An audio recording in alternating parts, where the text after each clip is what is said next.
हाय दोस्तों, स्वागत है आप सभी का कागज नगर के लोकल समाचारों में। मैं हूं आपका होस्ट कौशिक और आप सभी के सामने लेकर के आ गया हूं कागज नगर के लोकल समाचार। दोस्तों, इस वीडियो को आप सभी के लिए एडिट किया है हमारी एडिटर इन चीफ शोमा ने। आज तारीख है दोस्तों 30 नवंबर 2024 की और दिन है शनिवार का, महीने का आखिरी दिन है। कल से कागज नगर में जो है नया दिसंबर का महीना देखने को मिलेगा। काफ़ी उम्मीदें हैं लोगों को कि दिसंबर के महीने में कुछ अच्छा हो जाए। खैर, 2024 देखते देखते आगे बढ़ता जा रहा है और आगे बढ़ती जा रही है हमारे कागज नगर की न्यूज़ भी। दोस्तों, एक अच्छी बात आप लोगों को बताना चाहूँगा और 15 लोगों का सब्सक्रिप्शन हम लोगों को चाहिए बस, और हम लोग पार हो जाएंगे 4000 सब्सक्राइबर्स। जी हाँ दोस्तों, हमारी फैमिली लोकल न्यूज़ की बढ़ते बढ़ते 4000 तक जस्ट पहुँचने ही वाली है। आप सभी का हमें साथ चाहिए ताकि आप लोग जो है इस परिवार को और बड़ा करते रहें और कागज नगर के इस न्यूज़ को लगातार बरकरार रखें। चलिए दोस्तों, शुरू करते हैं आज की हेडलाइंस से।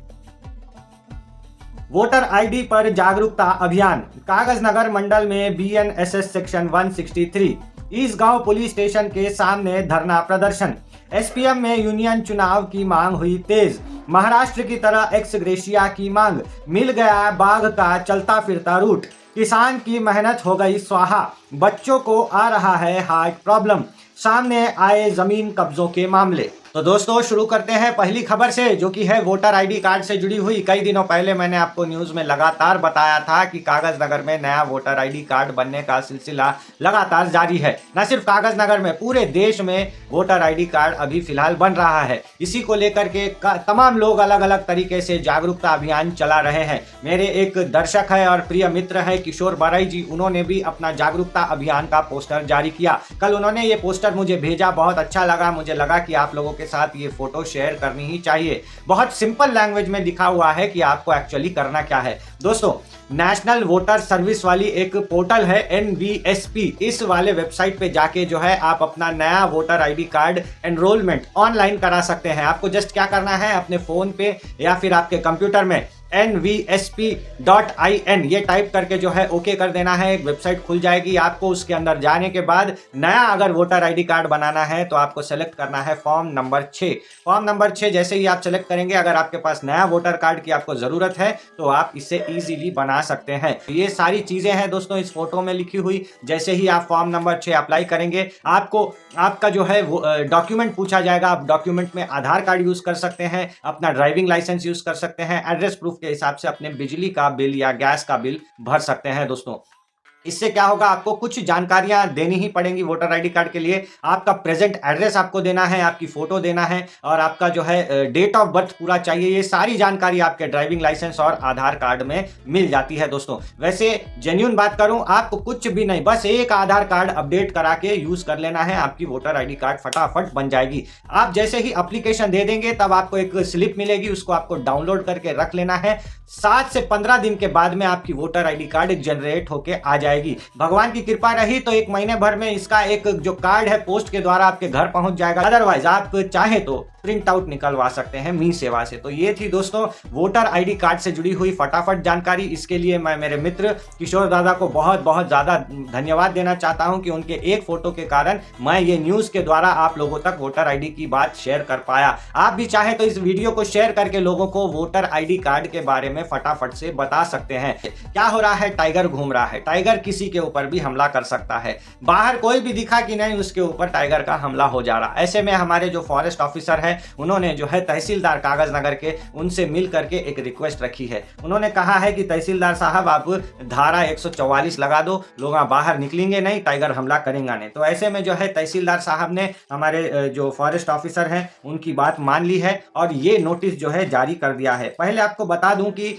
जो है सेक्शन 144 लगता था, आप लोगों को याद होगा। 2-3 से ज़्यादा लोग एक साथ बाहर नहीं निकल सकते, भीड़ करके जमा नहीं हो सकते। ऐसे में जो है अगर कोविड के टाइम पे याद कीजिए 144 लगे रहता था, कोई बाहर दिखा कि नहीं, उसको जो है पुलिस एक्शन करके अंदर ले जाती थी या फिर कोई चालान वालान मार देती थी। तो खैर ये सेक्शन 144 जो है ये क्रिमिनल प्रोसीजर कोड के अंदर में आता है, मतलब जज वगैरह कोई यूज करते हैं। तो हमारे तहसीलदार साहब जो है किरण कुमार जी, वो भी एक एग्जीक्यूटिव मजिस्ट्रेट है, वो भी एक टाइप के जज हैं। तो क्रिमिनल प्रोसीजर कोड 144 के तहत जो है ये सेक्शन लगाया जाता था। अभी भारतीय सरकार ने क्या किया है, जो इंडियन पीनल कोड और क्रिमिनल प्रोसीजर कोड जो होते थे उसमें फेरबदल किया है। ये अंग्रेजों के जमाने के कोड थे, इसको अपडेट करके जो है भारत के गृह मंत्री अमित शाह ने भारतीय न्याय संहिता BNSS लॉन्च किया है। तो इस जैसे ही BNSS लॉन्च हुआ है तो कई सारे कोड्स भी बदल गए हैं दोस्तों। जो 144 था अभी वो बदल करके 163 हो गया है।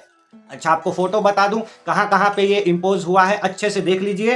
हाँ, इस गांव का जो विलेज नंबर 1 है, 3 है, 5, 8, 9 और 10, इन विलेजेस में दोस्तों सेक्शन 163 लगा दिया गया है। अच्छा, नजरुल नगर का मार्केट है, वहां भी आपका जो है सेक्शन 163 लगा दिया गया है। इसके अलावा जो तेलुगु विलेजेस है, सीतानगर, अनकोड़ा, कड़म्बा, गन्नारम, आर्यगुड़ा और बाबू नगर, इन सारी जगहों पे दोस्तों सेक्शन 163 लगा दिया गया है। तो हमारे जो कागज नगर मंडल के तहसीलदार साहब है T किरण कुमार, उन्होंने जो है ये सेक्शन 163 इंपोज किया है। कब से कब तक आपको बता दूं, 29 नवंबर से ये शुरू हुआ है और 3 दिसंबर तक ये सेक्शन 163 लागू रहेगा। जरूरत पड़ने पे इसको एक्सटेंड किया जाएगा। तो ये थी दोस्तों सेक्शन 163 से जुड़ी हुई कहानी। अब बढ़ते हैं इस गांव पुलिस स्टेशन के धरने के बारे में। आप यहाँ फोटो देख सकते हैं, कई सारे लोग धरने पे बैठे हुए हैं। यहाँ पे एक केस आ गया है दोस्तों जमीन को लेकर के। रामनगर ग्राम पंचायत के अंदर में आता है विलेज नंबर 13 के बाजू में अनकोड़ा है। इन दो गांवों के बीच में जो है खेत वगैरह कहीं कहीं पे है। तो एक बंगाली फैमिली ने क्या किया, एक खेत को खरीद लिया, खरीद करके वहां पे धान उगाने लगे। जैसे ही धान उग गई, अचानक से गन्नारम मांडवा से एक लेडी आती है, वो आकर के पूरा धान काट करके लेके चले जाती है। अब ये लेडी जो है ट्राइबल है ऐसा बताया जा रहा है। अब इस लेडी को अचानक क्या सूझी कि वो फटाफट से धान काट के ले गई। ऐसा बताया लेडी ने कि उनकी ही खेत है, किसी ने गलती से इन बंगालीज को बेच दी है। एक्चुअली ये खेत बेचा नहीं गया है। अब यहाँ पे बहुत बड़ी समस्या आ गई है कि एक्चुअल में ये खेत बिका है या नहीं बिका है। इसको लेकर के पुलिस स्टेशन में जो है केस चालू हो गया था। उसके बाद में जो है ये रेवेन्यू डिपार्टमेंट के पास में केस रिफर हुआ, लेकिन रेवेन्यू डिपार्टमेंट इसका कोई समाधान नहीं निकाल पाई, कोई रिकॉर्ड नहीं निकाल पाई। अब ऐसे में बहुत रसाकशी चल रही है। अब क्या होगा आगे पता नहीं। जिनका लॉस हो रहा है वो पुलिस स्टेशन के सामने धरने पर बैठे हुए दिखाई दे रहे हैं दोस्तों। तो आप लोगों के लिए एक इंपॉर्टेंट सूचना, जब भी जमीन खरीदिए बहुत सोच समझ कर खरीदिए, किससे खरीद रहे हैं ये चेक कीजिए और सारा प्रॉपर रिकॉर्ड जो है रजिस्ट्रार ऑफिस के पास में बुक करा के एक ईसी इनकम्बरेंस सर्टिफिकेट ले लीजिए दोस्तों। तो ये सब जो है चल रहा है जमीनों को लेकर लफड़ा। एसपीएम के अंदर में बहुत सारे ट्रेड यूनियंस है दोस्तों। आपको पता होगा भारतीय मजदूर संघ एक है, CITU जैसे कम्युनिस्ट पार्टी के अलग अलग ट्रेड यूनियंस है। इसके अलावा जो है आपकी कांग्रेस पार्टी की INTUC एक अलग से ट्रेड यूनियन है। ये सारे ट्रेड यूनियंस एसपीएम के अंदर में काम कर रहे हैं। अचानक से लेबर डिपार्टमेंट कुछ महीने पहले क्या करती है, इन लोगों को एक चिट्ठी लिख के भेजती है कि भैया पिछले 10 साल से आप लोग क्या कर रहे थे, जरा हिसाब किताब बताओ। तो ये लोग बेचारे हिसाब किताब लिख के लेबर डिपार्टमेंट के पास में भेज देते हैं। आस लगा के बैठते हैं कि अब तो एसपीएम में ट्रेड यूनियन के चुनाव होंगे, लेकिन कई हफ्ते बीत गए हैं, अभी तक ट्रेड यूनियन के चुनाव नहीं हुए हैं। ये सारे यूनियन वाले कल एसपीएम में जो है न्यू कॉलोनी के पास में एक जगह बैठ करके प्रेस वार्ता किए हैं। प्रेस वार्ता में इन्होंने डिमांड रखी है कि एसपीएम में जल्द से जल्द जो है ट्रेड यूनियन के चुनाव कराए जाएं। तो ये थी दोस्तों एसपीएम से जुड़ी हुई खबर। अब बढ़ जाते हैं फटाफट से अगली खबर पे, जो कि है एक्स ग्रेशिया को लेकर। दोस्तों आप लोगों को याद होगा एक बार यहाँ हाथी आ गया था, हाथी की चपेट में 2 लोग आके चल बसे थे। ऐसे में उन लोगों के लिए तेलंगाना सरकार ने 10-10 लाख रुपए रखे थे। अब यहाँ पे नियम क्या है, जब भी कोई जंगली जानवर से कोई अगर चला जाए तो उनके लिए तेलंगाना सरकार 10 लाख रुपए का एक्सग्रेशिया देती है। अब हम तो महाराष्ट्र के करीब में है, महाराष्ट्र से हमारा रोज आना जाना होता है, बातचीत होती है। ऐसे में उड़ती उड़ती एक खबर महाराष्ट्र से भी आ गई। वो खबर ये थी कि महाराष्ट्र में जब ये कोई दुर्घटना घटती है तो वहां पे एक्सग्रेशिया 25 लाख रुपए दिए जाते हैं। तो दोस्तों महाराष्ट्र में 25 लाख रुपए देते हैं, तेलंगाना में मात्र 10 लाख रुपए देते हैं। ऐसे में कुछ लोगों ने जो है यहाँ पे एक मुद्दा उठा लिया है कि तेलंगाना में भी महाराष्ट्र की तरह 25 लाख रुपए जो है एक्सग्रेशिया देना चाहिए। तो ये कहां तक न्याय संगत है, इसके बारे में मैं आपसे राय लेना चाहूंगा। अगर आप लोग सहमत है कि हाँ तेलंगाना में भी महाराष्ट्र की तरह 25 लाख रुपए एक्सग्रेशिया होना चाहिए तो कमेंट में यस लिखिए। और अगर आप लोग चाहते हैं कि नहीं ये सब फालतूगिरी है, तेलंगाना अलग स्टेट है, महाराष्ट्र अलग स्टेट है, दोनों की इकोनॉमी अलग है, तो उस हिसाब से तेलंगाना में 10 लाख रुपए ठीक है, तो कमेंट में नो लिखिए। तो ये थी दोस्तों एक्सग्रेशिया से जुड़ी हुई बात। अब चलते हैं दोस्तों अगली न्यूज में, जो कि है टाइगर से जुड़ी हुई। टाइगर बहुत उत्पात मचा रहा है कई दिनों से, कैसे घूम रहा, किधर घूम रहा, कहां जा रहा, किसी को समझ नहीं आ रहा। इसी बीच एक चीज आपको मैं दिखाना चाहूंगा दोस्तों, इस वीडियो को देखिए। इसमें 3-3 टाइगर आपको एक साथ दिखाई देंगे। व्हाट्सएप में ये वीडियो बहुत वायरल हो रही, फेसबुक पे भी कई लोग इस वीडियो को लगा रहे हैं और बोल रहे कि एक नहीं भैया 3 टाइगर है कागजनगर के अतराफ में, तीनों टाइगर से खतरा है, तो बहुत बच के रहना। ये चिंतलमानेपल्ली का ने देखा गया है। अब ये जो है खबर उड़ गई, तो मैं इस चीज का एक फैक्ट चेकिंग किया दोस्तों, तो मुझे पता चला कि ये वीडियो जो है तेलंगाना की है ही नहीं, ये महाराष्ट्र की ताडोबा की वीडियो है। 6 महीने पुरानी वीडियो है दोस्तों। वहां पे ये 3 टाइगर घूम रहे थे। एक्चुअल में जब वन विभाग से हमने बात की तो उन्होंने बताया कि नहीं 3 टाइगर नहीं है, एक ही टाइगर है। ये एक ही टाइगर जो है 3 साल का है और मेल है। हाँ, और ये जो है इंसान नहीं खाता है और इंसान से डरता है। ये अगर कोई इंसान इसको रास्ते में दिख जाए तो उस पर हमला करके भाग जाता है। तो ये चीज है दोस्तों टाइगर के विषय में। अब और आगे की जानकारी बता रहा हूँ। कुटनूर की तरफ से आसिफाबाद वगैरह क्रॉस करके ये टाइगर जो है कागजनगर की तरफ आया। आने के बाद में सबसे पहले ये गया वेमपल्ली के तरफ। वेमपल्ली से ये एंट्री मारता है बंगाली कैंप के पास। वेमपल्ली रेलवे स्टेशन के पास 10 नंबर से घुसते हुए 11 नंबर पार करके ये टाइगर हमारे 12 नंबर विलेज के करीब आ जाता है सुबह सुबह। 12 नंबर विलेज से ये थोड़ा और आगे बढ़ता है गन्नारम की तरफ। तब इसको लक्ष्मी नाम की एक लड़की खेत में काम करती हुई दिखाई देती है। ये डर के मारे लक्ष्मी के ऊपर हमला कर देता है और भाग जाता है। जो मैंने आपको ऑलरेडी बताया था कि ये जो है अनकोड़ा भूपालपल्ली के तरफ भागा है, तो भूपालपल्ली के तरफ ये भाग जाता है और वो जो लड़की पे हमला करता है वो तो चली जाती है। ये ऑलरेडी मैंने आपको बता दिया। तो भूपालपल्ली के तरफ से ये टाइगर क्या करता है, पेद्दा बंडा जाता है। पेद्दा बंडा से घूमते घामते ये सिरपुर के तरफ जाता है और जो सिरपुर से आपकी राजुरा जाने वाली रोड है, एक शॉर्टकट रोड है वाया माकुड़ी होते हुए जाता है, वहां पे ये चला जाता है और वहां पे दुब्बागुड़म नाम का एक विलेज पड़ता है दोस्तों। सिरपुर के बाद दुब्बागुड़म ही पड़ता है। तो दुब्बागुड़म में अचानक से इसको एक और किसान दिख जाता है खेत में काम करते हुए। सुरेश राउत नाम का ये किसान जो है खेत में काम कर रहा था। अचानक से टाइगर के सामने ये आ जाता है और टाइगर इसके ऊपर भी हमला करके भाग जाता है। अभी पुलिस बता रही है, फॉरेस्ट वाले बता रहे हैं कि ये जो है मालनी के तरफ भागा है और मालनी वालों को बता दिया गया है कि भैया आप लोग भी सावधान रहें, घर के अंदर में रहे। गांव में क्या होता है, ढिंडोरा पीट के पूरा बताया जाता है कि भैया आपको गांव से बाहर नहीं जाना है, घर से बाहर नहीं निकलना है। तो ये सारी प्रोसीजर वहां पे जो है चीलापल्ली में और मालनी में कर दी गई है। अच्छा, जो सुरेश की बात बताता हूँ, सुरेश को जो है दुब्बागुड़म से सबसे पहले उसके नजदीकी सिरपुर हॉस्पिटल में ले जाया जाता है। कुछ मरम पट्टी करके उसको कागजनगर के प्रजा लाइफ केयर हॉस्पिटल में भेजते हैं। प्रजा लाइफ केयर हॉस्पिटल में उसकी अच्छे से वहां पे जो घाव लगे हैं उसकी साफ सफाई होती है और आगे की इसकी जो कार्रवाई है उसके मेडिसिन की, उसके लिए इसको मंचिरियाल भेज दिया जाता है। तो सुरेश अभी मंचिरियाल में है, ठीक है। उसके जो गर्दन पे जो है बाघ के नाखून लगे हैं और उसके घाव का ट्रीटमेंट फिलहाल चल रहा है। सुरेश जान से बचा है। थी दोस्तों टाइगर से जुड़ी हुई बात। अब बढ़ते हैं अगली न्यूज में, जो कि है किसान की मेहनत से जुड़ी हुई। किसान एक बहुत ही मेहनती काम करता है। ठंडी के काल में जो है इसको कपास उगाना रहता है। इसके लिए ये क्या करता है, बरसात से ही काम शुरू कर देता है। पहले खेत साफ करो, खेत जोतो, उसके बाद बीज डालो, बीज को पानी खाद सब दो। उसके बाद 3-4 महीने के बाद आज उसको कपास मिला। अच्छा, कपास मिला तो भी कैसे, उसने पैसे दिए लेबर को, वो लेबर तोड़ तोड़ के कपास जमा करे। तो ये जमा हुआ कपास कई किसान क्या करते हैं, घर में रख देते हैं। तो चिंतलमानेपल्ली की एक घटना है बापुर के पास में। क्या हुआ, किसान ने जो है अपने घर में स्टोर करके रखा कपास को, सोचा कि जब रेट बढ़ेगा बेच देंगे। ऐसे में अचानक क्या हुआ, उसके घर में शॉर्ट सर्किट हो गया। इस शॉर्ट सर्किट में क्या हुआ, पूरे का पूरा कपास स्वाहा हो गया दोस्तों। अब आ जाते हैं बच्चों के ऊपर। दोस्तों आप लोगों को पता ही होगा, जो 18 साल से कम उम्र के बच्चे हैं, कई बच्चे ऐसे हैं जिनको हार्ट की बीमारी आ जाती है दोस्तों।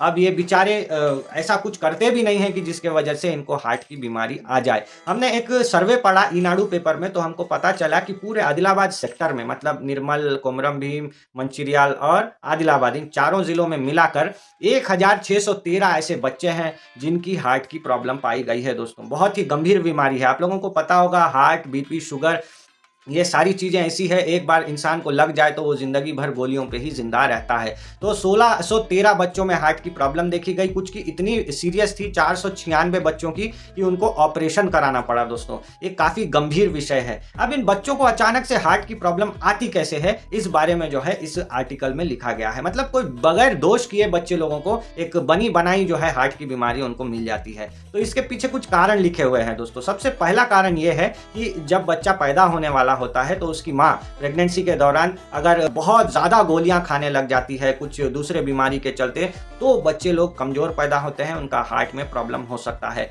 दूसरा विषय यह है, प्रेगनेंसी के दौरान अगर माता लोग एनीमिया से पीड़ित है, बीपी है, शुगर है, हार्ट का प्रॉब्लम है, तब बच्चे को जो है ये प्रॉब्लम हो सकती है। तीसरी चीज़ ये बात बताई गई है, जो बच्चा बीमार है उनके माता पिता ऐसा हो सकता है कि बहुत ज़्यादा नशा करते होंगे, वो चाहे हो सकता है गांजे का नशा होगा या फिर शराब का होगा। अगर कोई शराब या गांजे जैसे बहुत तगड़े नशे करता है तो उसके बच्चे को जो है हार्ट की प्रॉब्लम होने का संभावना बहुत ज़्यादा होता है दोस्तों।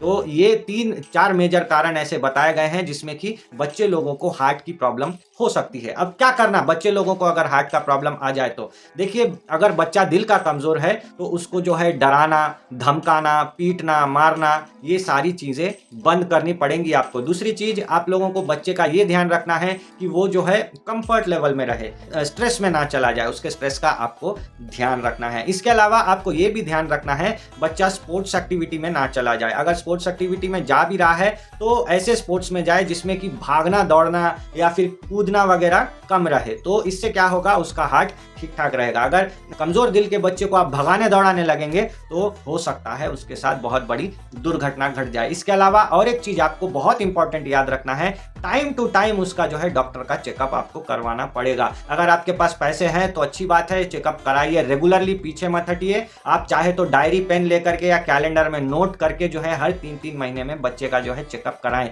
या फिर आप ऐसा कीजिए, अगर आपके पास पैसे नहीं है तो सरकारी हॉस्पिटल में जाना शुरू कर दीजिए। मेडिकल कॉलेज तो सबसे बेस्ट होगा मेरा मानना है, क्योंकि वो लोग हर पीरियोडिक टाइम पे जो है बुला करके चेकअप करवाते हैं। तो दोस्तों, ये हार्ट से जुड़ी हुई एक जानकारी थी, मुझे लगा कि आप लोगों के साथ शेयर करना ज़्यादा अच्छा है। अगर आप लोगों को भी लग रहा है कि इस वीडियो को शेयर करना ज़्यादा अच्छा रहेगा ताकि कई लोगों को हार्ट के बारे में पता चले, तो इस वीडियो को ज़रूर से ज़रूर शेयर करें। ये बात उन लोगों की है जो हमारे सेक्टर में रह रहे हैं। आदिलाबाद के 1613 बच्चे हैं जिनको बेचारों को हार्ट की प्रॉब्लम है।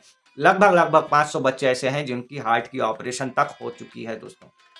तो बढ़ते हैं आज की आखिरी खबर में, जो कि है दोस्तों जमीन कब्जों के बारे में। अच्छा, जमीन कब्जे कागज नगर में बहुत ज्यादा आजकल देखने को मिल रहे हैं। तो एक आर्टिकल मैंने जो है ईनाडू पेपर में देखा, इसमें जो है नालों पे कब्जा का जो है लिखा गया है लेख। इसमें मुख्य रूप से 3 जगह के फोटोज दिए गए हैं दोस्तों। सबसे पहला फोटो आप ऊपर की तरफ देख सकते हैं, जो कि है हमारे पंचशील नगर का, जिसको कि 19 नंबर कहा जाता है। वहां पे एक फोटो जहां से ली गई है, वहां पे एक पहले नाला हुआ करता था। इस नाले में जो है मट्टी भर करके एक प्लॉट बनाई गई और उस प्लॉट के ऊपर कब्जा करके जो है ये घर बनाया गया, ऐसा लेख में लिखा हुआ है। अब दूसरी फोटो आप नीचे देख सकते हैं, एक राइट साइड में जो आपको फोटो दिख रही होगी, वो है आपके वेद मंदिर के सामने की। कहा जाता है कि वेद मंदिर के सामने एक बहुत बड़ी खाई हुआ करती थी और नाला हुआ करता था। उस नाले को भर करके जो है वहां पे बहुत सारा कंस्ट्रक्शन कर दिया गया है। इसके बाद आपको एक और फोटो दिख रही होगी नीचे में ही ग्रीन कलर की, ये बताया जा रहा है कि 11 नंबर का है। 11 नंबर के स्कूल के पास में मतलब वहां पे एक स्कूल था, स्कूल की जो दीवार है वो गिर जाती है और इस गिरी हुई दीवार का जो है लोग वहां पे वेट करते हैं कि हाँ कोई देख तो नहीं रहा, कुछ कर तो नहीं रहा। मौका मिलते ही इस दीवार को पूरा गिरा करके एरिया में खेती स्टार्ट कर दी जाती है दोस्तों। तो ऐसा भी होता है कि पुराने अबैंडन्ड बिल्डिंग हो गई जो गिर चुकी है, गिरने वाली है, या फिर कोई सरकारी जगह है, ऐसे जगहों पे भी लोग जो है कब्जा करके जो है खेती वगैरह स्टार्ट कर देते हैं। अब दोस्तों, ये तीनों चीजें कहां तक सही है, मुझे आपसे राय लेनी है। मैं आपसे जानना चाहता हूं कि आप बता सकते हो कि ये खबर कहां तक सच्ची है। कमेंट में मुझे इस बारे में जरूर बताइएगा। अच्छा, जहां तक बात है नाले कब्जों की, मैं अपनी जो एक्सपीरियंस है आपको बताता हूं। एक नाला इतना बड़ा है, उसमें से इतना सा पार्ट निकाल के जमीन भर के जो है कंस्ट्रक्शन कर लिए तो नाला इत्तू सा हो जाता है दोस्तों। छोटा सा नाला हो जाता है, पतला हो जाता है, तो जितनी पानी नाले में से जानी चाहिए उतनी नहीं जा पाती। क्या होता है, बाढ़ आ जाता है, उस इलाके में पानी जमा होने से बाढ़ जैसी परिस्थिति हो जाती है। तो एक इलीगल छोटा सा कंस्ट्रक्शन नाले के ऊपर किया गया पूरे कॉलोनी को बाढ़ की चपेट में ला सकता है दोस्तों। इसी को ध्यान में रखते हुए हैदराबाद में क्या किया जा रहा है, मूसी नदी के किनारे जिन लोगों ने कब्जा करके घर वगैरह बनाया है वो अभी हाइड्रा प्रोजेक्ट के तहत तोड़े जा रहे हैं ताकि मूसी नदी को फिर से चौड़ा किया जा सके, हैदराबाद में जमा हो रहा पानी उसमें से बाहर जा सके। तो ये थी दोस्तों कागज नगर की आज की न्यूज। आज मेरे ख्याल से ये अपलोड करने में काफी लेट होगा, या हो सकता है 1 तारीख को ये न्यूज अपलोड हो, उसके लिए मैं माफी चाहता हूं। खैर, वीडियो पसंद आई है तो लाइक कीजिए, अपने पहचान वालों के साथ, कागज नगर के बंधुओं के साथ इसको शेयर कीजिए और कमेंट कमेंट में अपनी राय रखना ना भूले, ताकि हमारी रीच बढ़ती रहे। जो भी यूट्यूब खोले कागज नगर में, उसको सबसे पहले कागज नगर का न्यूज दिखाई दे यूट्यूब पर। तो आप लोगों के भरोसे हम चल रहे हैं और देखते हैं कहां तक ये सफर चलता है। और 15 लोग सब्सक्राइब करें तो हम लोग 4000 सब्सक्रिप्शन वाले बन जाते। तो मिलते हैं अगली वीडियो में, तब तक अपना ध्यान रखिए। नमस्कार।